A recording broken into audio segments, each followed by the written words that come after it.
প্রিয় শিক্ষার্থী, আশা করি তোমরা সবাই ভালো ও সুস্থ আছো। আমি রাশিদা বেগম, সহকারী শিক্ষক, ছায়াবীথি সোসাইটি উচ্চ বিদ্যালয়। প্রিয় শিক্ষার্থী, আজ আমি নবম শ্রেণীর পৌরনীতি ও নাগরিকতা এই বিষয়টি নিয়ে আলোচনা করব। আমরা পৌরনীতি ও নাগরিকতা বইয়ের যে প্রথম অধ্যায় পৌরনীতি ও নাগরিকতা, সেই অধ্যায়টি নিয়ে আলোচনা করব। আশা করি তোমরা সবাই আমার সাথে থাকবে।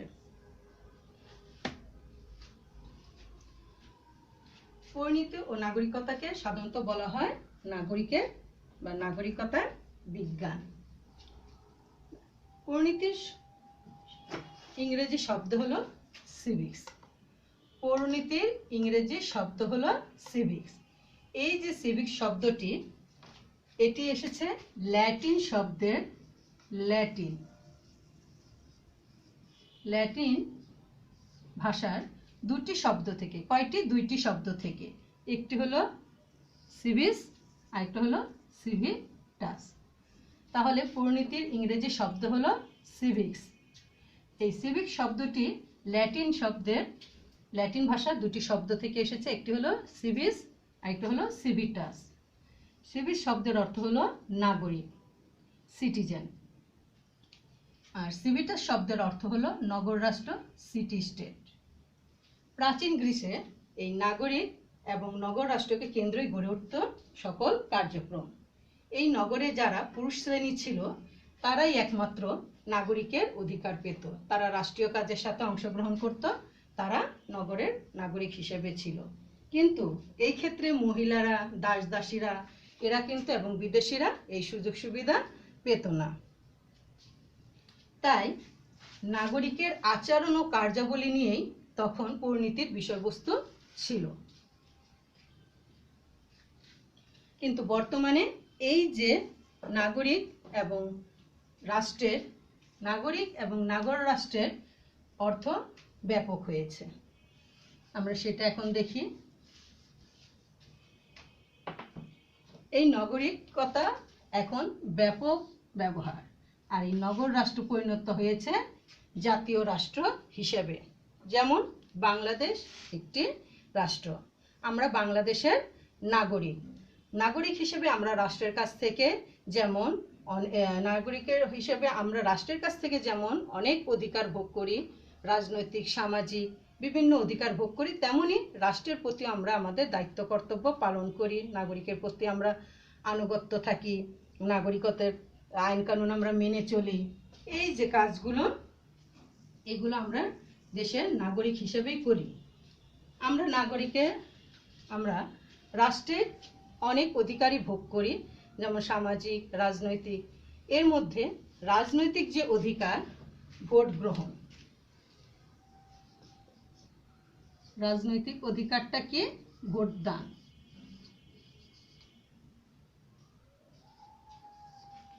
এই ভোটদানটা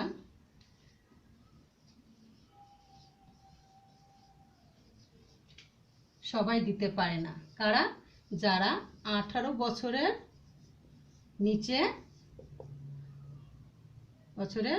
নিচে অপ্রাপ্তবয়স্ক, আর যারা বিদেশি, তারা এদেশে বসবাস করলেও, এদেশের নাগরিকতা অর্জন করলেও তারা কিন্তু এই রাজনৈতিক অধিকারটা তারা ভোগ করতে পারে না। তাহলে মূলত রাষ্ট্র প্রদত্ত নাগরিককে যে মর্যাদা দেয়া হয়, তাই হলো নাগরিকতা। এই যে নাগরিকতা, এই পৌরনীতি, আমরা যদি পৌরনীতির আলোচনা থেকে পৌরনীতির দুটি অর্থ পাই। একটা হলো ব্যাপক অর্থে, আরেকটা হলো সংকীর্ণ অর্থে।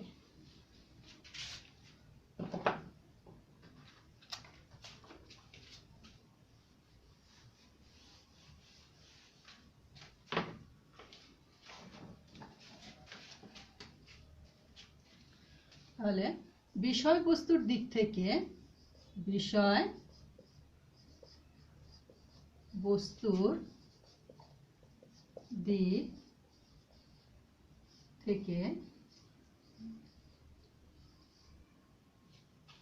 পৌরনীতির দুটি অর্থ।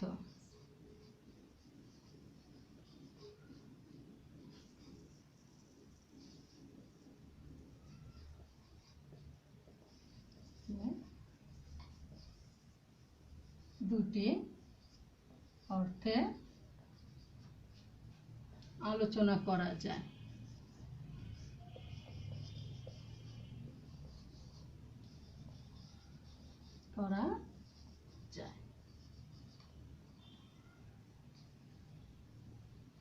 আমি প্রথমে সংকীর্ণ অর্থটা নিয়ে আলোচনা করছি।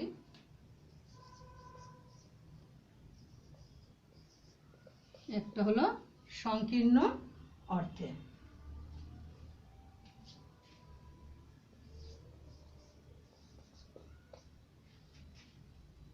এখানে সংকীর্ণ অর্থে কি নিয়ে আলোচনা করে আমরা যদি দেখি, নাগরিকের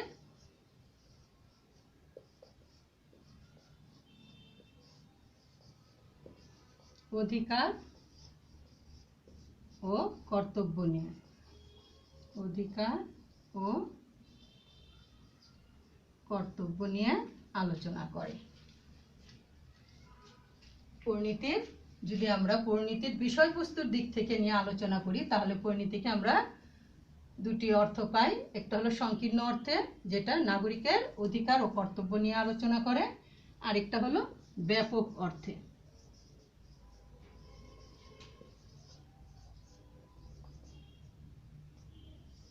ব্যাপক অর্থে কোনগুলো? পরিণীতি ও নাগরিকতার সাথে যে জড়িত সকলটা, যেমন অধিকার ও কর্তব্য তো এটা থাকবেই ব্যাপক অর্থে, এছাড়াও থাকছে সামাজিক,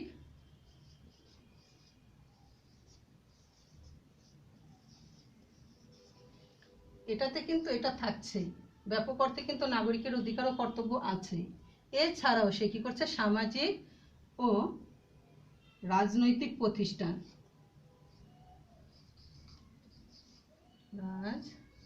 রাজনৈতিক প্রতিষ্ঠান,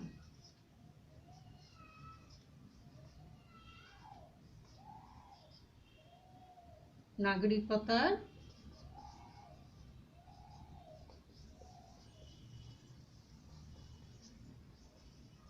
স্থানীয়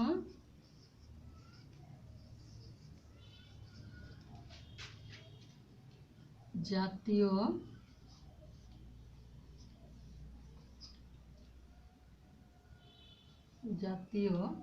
ও আন্তর্জাতিক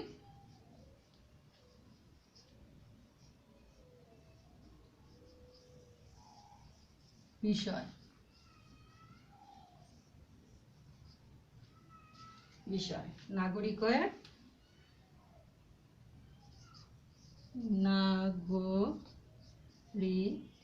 নাগরিকতার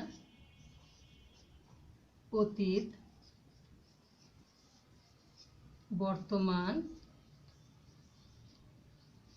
ও ভবিষ্যৎ।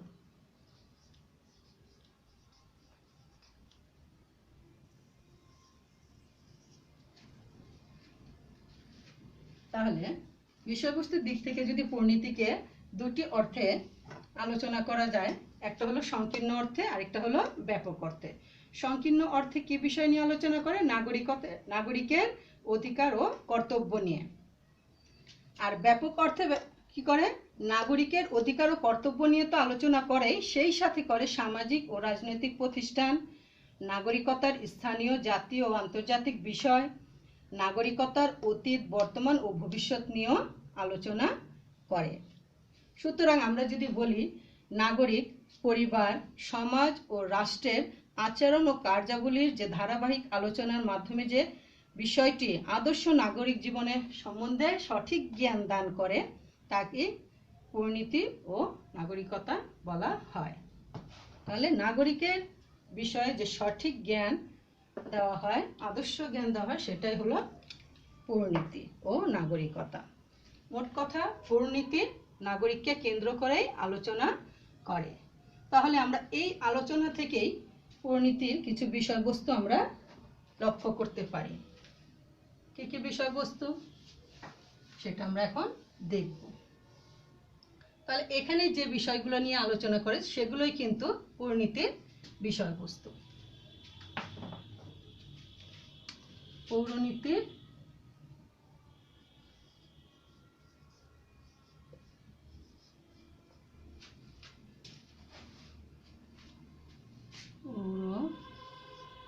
নীতি ও নাগরিকতার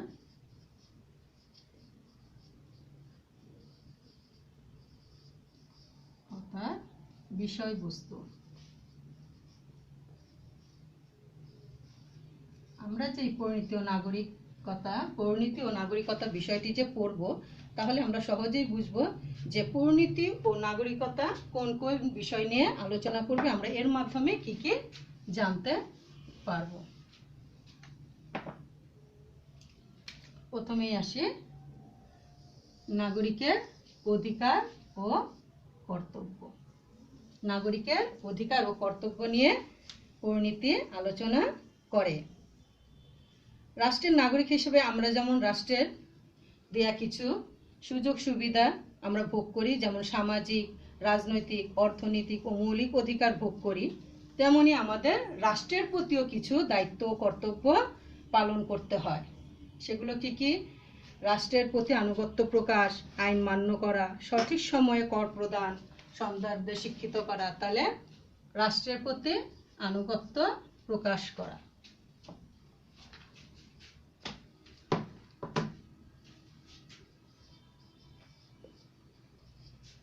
রাষ্ট্রের প্রতি আনুগত্য প্রকাশ করা।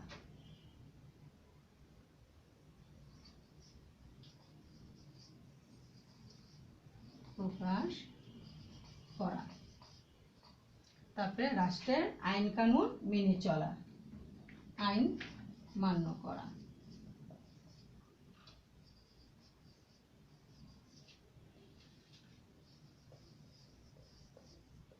সঠিক সময়ে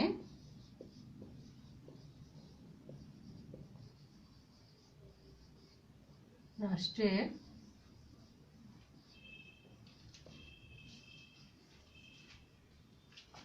কর প্রদান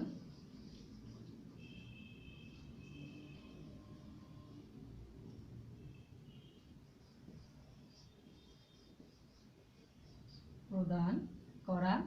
এবং আমরা সামাজিক জীব, আমরা পরিবার সমাজ ছাড়া বাস করতে পারি না। তাহলে সেই পরিবারে আমাদের যাদের সন্তান থাকবে তাদের সন্তানদেরকে কি করতে হবে? সন্তানদের শিক্ষিত করতে হবে। সন্তানদের শিক্ষিত করা।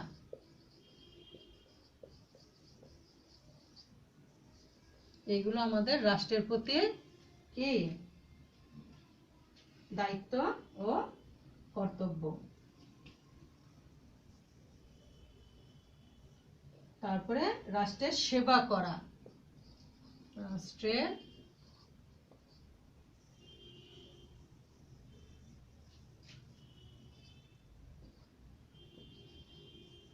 সেবা করা।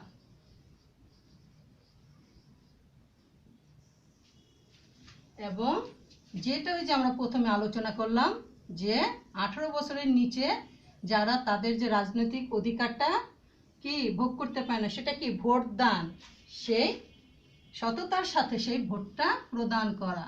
সততার সাথে ভোট প্রদান।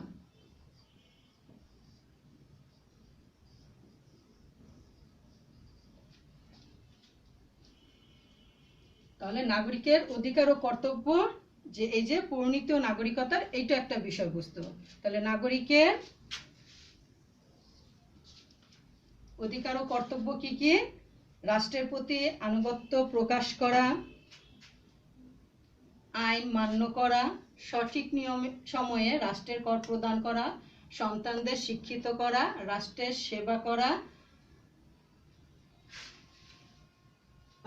সেবা করা, সততার সাথে ভোট প্রদান করা। এই যে এগুলো হলো রাষ্ট্রের প্রতি নাগরিকের অধিকার ও কর্তব্য।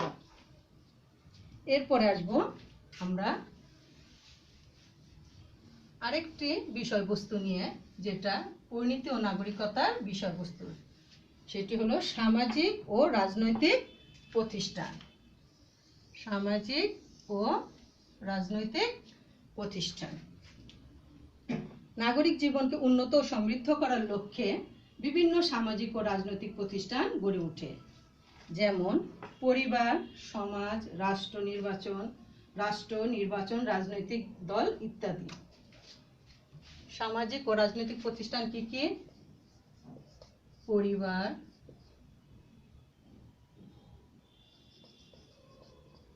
সমাজ, রাষ্ট্র, নির্বাচন,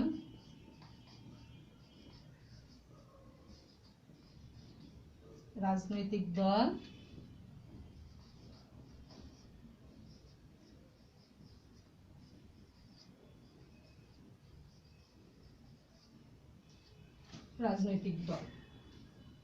এগুলো হলো আমাদের সামাজিক ও রাজনৈতিক প্রতিষ্ঠান। কি কি? পরিবার, সমাজ, রাষ্ট্র, নির্বাচন, রাজনৈতিক দল।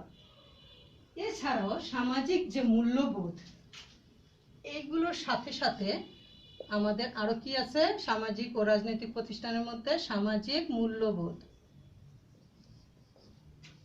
সামাজিক মূল্যবোধ, যেটা ছাড়া সমাজে কি অবক্ষয় সৃষ্টি হয় এবং সমাজে বিশৃঙ্খলা সৃষ্টি হয়। আইন, এই সমাজকে, রাষ্ট্রকে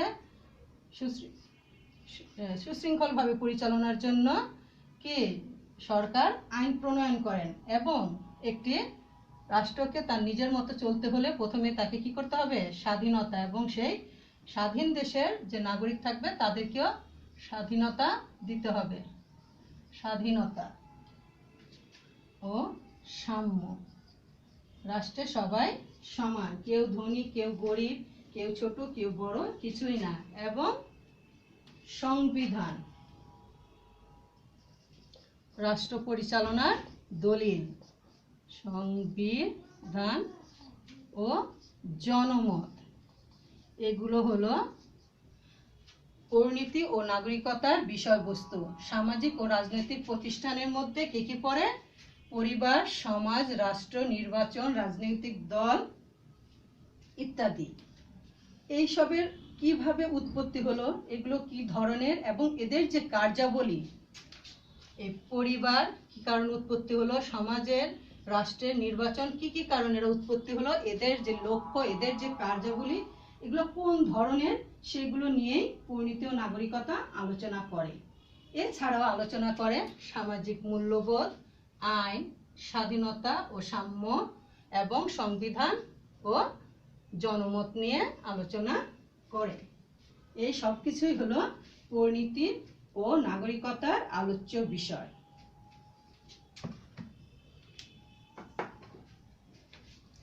এরপরে যে বিষয়বস্তু পরিণতি ও নাগরিকতা,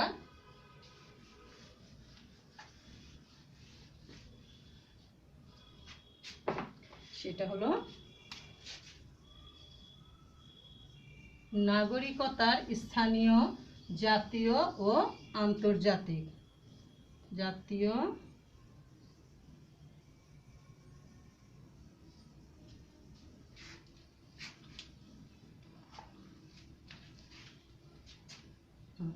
নাগরিকতার স্থানীয়, জাতীয় ও রাজনৈতিক বিষয়। আমরা যেখানে বাস করি, আমরা পরিবারে বাস করি, সমাজে বাস করি, রাষ্ট্রে বাস করি। এখানে আমাদের যে যে যে জেলায় আমরা থাকি, যে স্থানে থাকি, সেখানে স্থানীয় কিছু প্রতিষ্ঠান থাকে। স্থানীয় প্রতিষ্ঠান,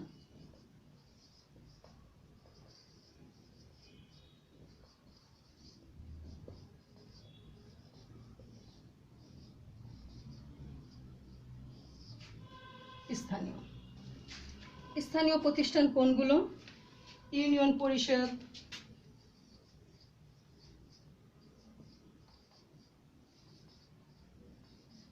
পরিষদ,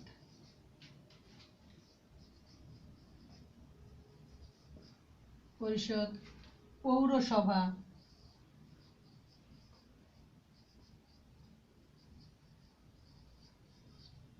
সিটি কর্পোরেশন।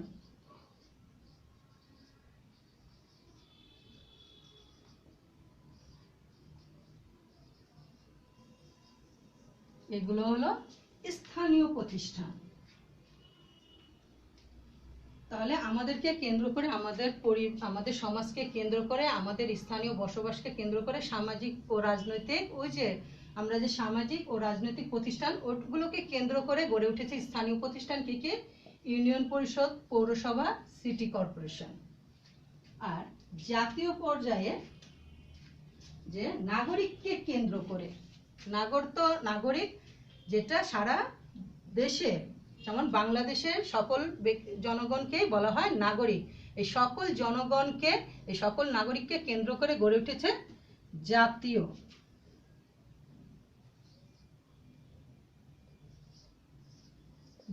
প্রতিষ্ঠান।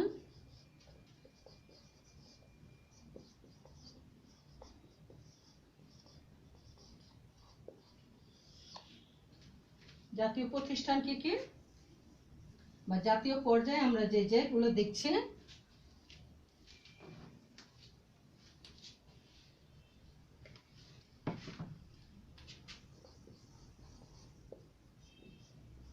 যে প্রতিষ্ঠানগুলো আমরা দেখছি সেটা হলো আইন বিভাগ,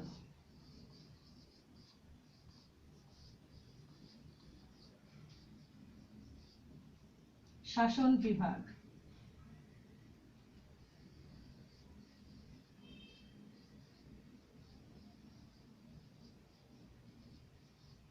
ও বিচার বিভাগ।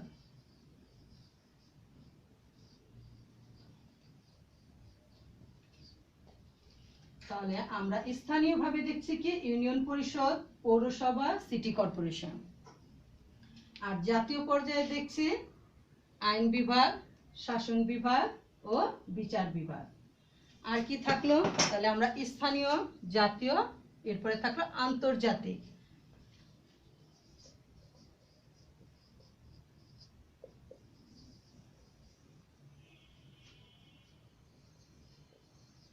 আন্তর্জাতিক পর্যায়ে কি কি প্রতিষ্ঠান রয়েছে?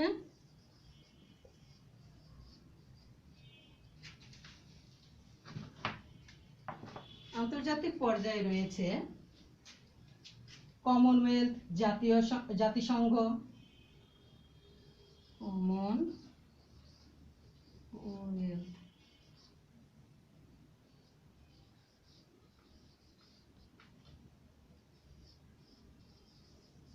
জাতিসংঘ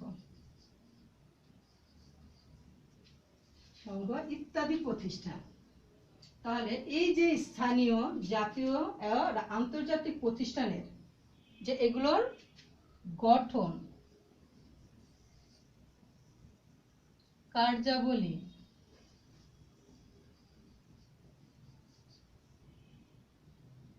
এদের অবদান ও নাগরিকের সাথে এই সকল প্রতিষ্ঠানের যে সম্পর্ক, সেটাই হলো নাগরিক পরিণতি ও নাগরিকতার বিষয়। এইসব প্রতিষ্ঠানের সাথে যে নাগরিকের যে সম্পর্ক, সেসব নিয়ে পরিণতি ও নাগরিকতা আলোচনা করে। তাহলে স্থানীয় প্রতিষ্ঠান কি কি? ইউনিয়ন পরিষদ, পৌরসভা, সিটি কর্পোরেশন। জাতীয় পর্যায়ে যে প্রতিষ্ঠান রয়েছে আইন বিভাগ, শাসন বিভাগ, বিচার বিভাগ। জাতীয় পর্যায়ের প্রতিষ্ঠানগুলো হলো কমনওয়েলথ, জাতিসংঘ, ওআইসি, বিভিন্ন। এই যে স্থানীয়, জাতীয়, আন্তর্জাতিক প্রতিষ্ঠানগুলো, এদের গঠন, এরা কিভাবে গঠন করলো, সেটা, এদের কাজ কি, কার্যাবলী, এদের অবদান কি নাগরিকদের ক্ষেত্রে, একটা রাষ্ট্রের ক্ষেত্রে, এবং এই সকল প্রতিষ্ঠানের সাথে নাগরিকের কি সম্পর্ক, সে সকলই পরিণতি ও নাগরিকতার বিষয়বস্তু বা আলোচনার বিষয়।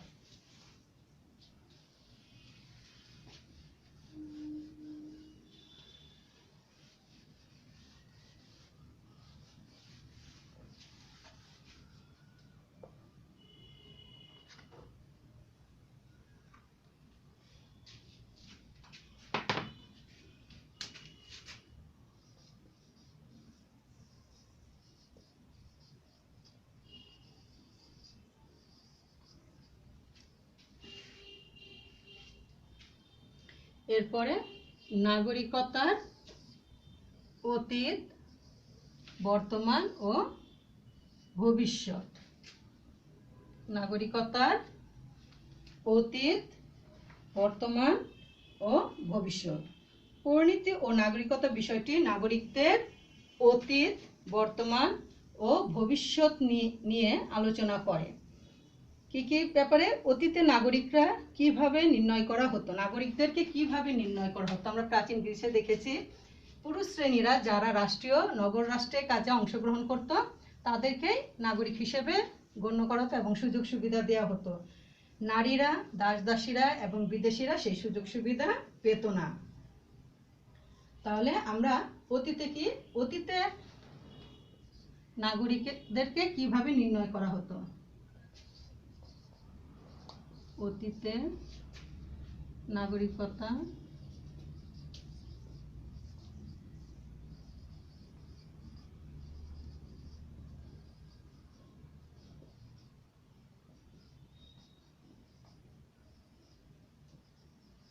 করা হতো। কিভাবে নির্ণয় করা হতো এবং এই নাগরিকদের অধিকার ও কর্তব্য কেমন ছিল? নাগরিকদের অধিকার ও কর্তব্য কেমন ছিল সেগুলো আলোচনা করত। কেমন ছিল?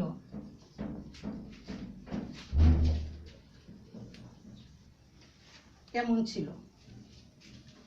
এবং এই তো গেল অতীতে। এবার বর্তমানে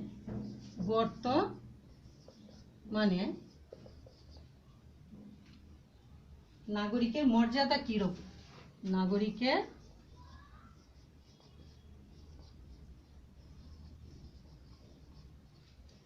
মর্যাদা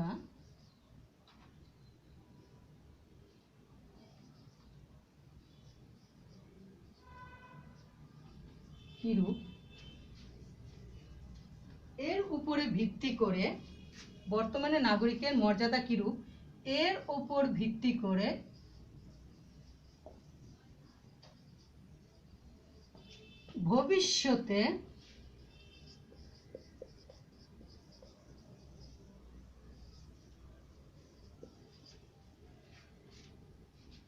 ভবিষ্যতে নাগরিক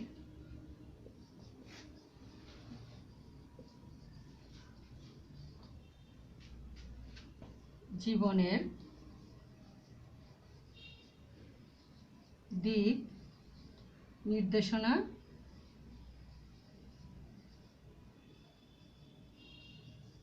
প্রদান